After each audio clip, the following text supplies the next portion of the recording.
gonna be careful with this carpet because I know that's where they stapled it. I just ripped it. I cut it in half over here. So I still want to be as careful as I can when I'm pulling this up to try to get all of the staple bits off, okay? And I found on this particular pad, I like this outside. It says odor ban. I like that side to be the side that I rolled up. I mean, it doesn't really matter. You can do it either way. And if you have little pieces, like see this piece is too small to roll up, and plus it's got all this other stuff in here. So all your extra little pieces just flop down in here. I've got these little pieces. I don't want to pick them up later if I don't have to, right? I'll just leave them in here. And let's just get this back this way a little bit.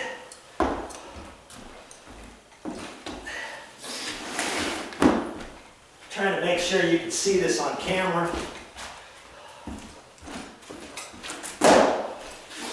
Granted, I'm still going to have to pull all these little bits next to the staples. What a nightmare that's going to be, but hey, that's part of it.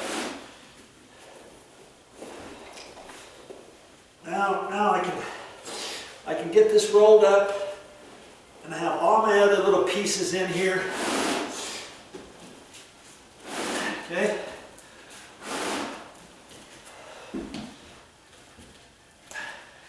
And that's why I ripped that in half. Nice and easy for me to lift on my own, get out there to the dumpster, reposition in the dumpster rather than a 6 foot wide piece. Because hey, there's lots of people's stuff in there, and if there's too much in there, I'll just do a little bit at a time. I'll carry all the carpet pad and the carpet down to the garage if I have to, or down next to the front door of the condo, you know, down in there. Put a little bit in today, put a little bit in tomorrow. And see, you remember, I'm getting you dizzy now.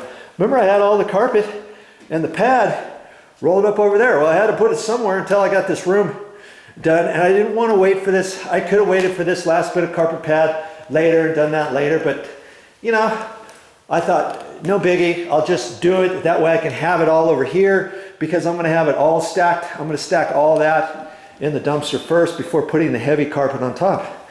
Now I got these two little pieces to roll up, and then I'm in to the next area.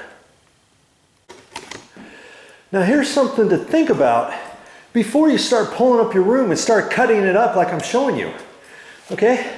This carpet was still in really good shape, as you would have seen before I started. Yes, granted, it had some ripples in it because it needed to be restretched. And in fact, had we decided not to replace this carpet because of other reasons, we haven't moved in here yet. We were gonna have a carpet guy come over here and restretch this bedroom. But ultimately we decided not to do that.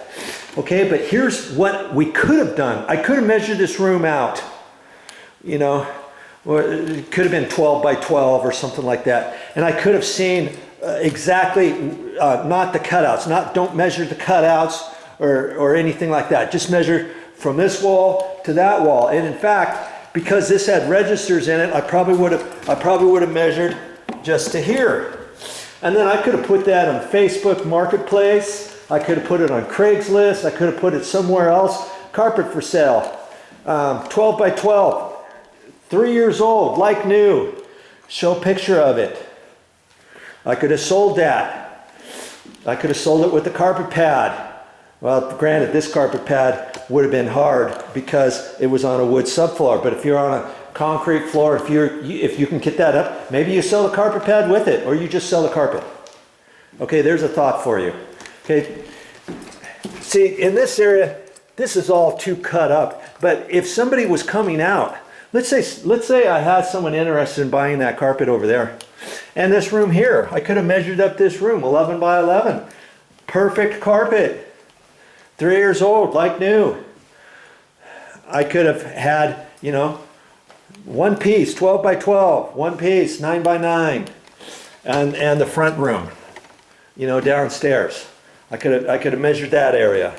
Let's take a look at that carpet if you haven't watched the other videos. We were going to save this. We were going to move in and replace the carpet in a couple years. And see, granted, you could see where a couch was here, where there was a table, where there was something else over there. We were going to stretch the carpet out, and we were going to have the TV up against that wall. So we were going to have a cabinet over there, and that was probably going to hide a couple of the marks. And these marks over here, we were going to put a couch here so that it would have hid that. But instead, we decided, hey, we're going to go ahead and replace it for other reasons. You just have to keep watching all my videos. I'm gonna put this in episodes. So if you see this episode, and if it says episode 14, look at some previous episodes, or look at some other ones after that, and then you can play them in sequence if you want. You can see all the stuff that I do over here at this condo, starting from episode 1. Hey, what a bright idea! So I could have measured up that, or if I thought, hey, this carpet is in really good shape just from there to there, and this is kind of worn, and there's a worn spot over here, I'm going to say this room is 8 by 9, measured or something, and now you got 3 pieces for somebody, and then someone can call you, and then you can save the rest of it. You can pull this whole thing up in one piece, and roll it up. You can fold this over halfway and then roll it up, double roll it, so you don't have to cut it up in pieces, okay? And then you can tell someone, hey, this piece is actually bigger, but I only said it was 8 by 9 because there's some marks. Maybe somebody will say, hey, that's fine, I can deal with that. Perfect, thanks. And you can say, hey, you get those 3. I'll even throw in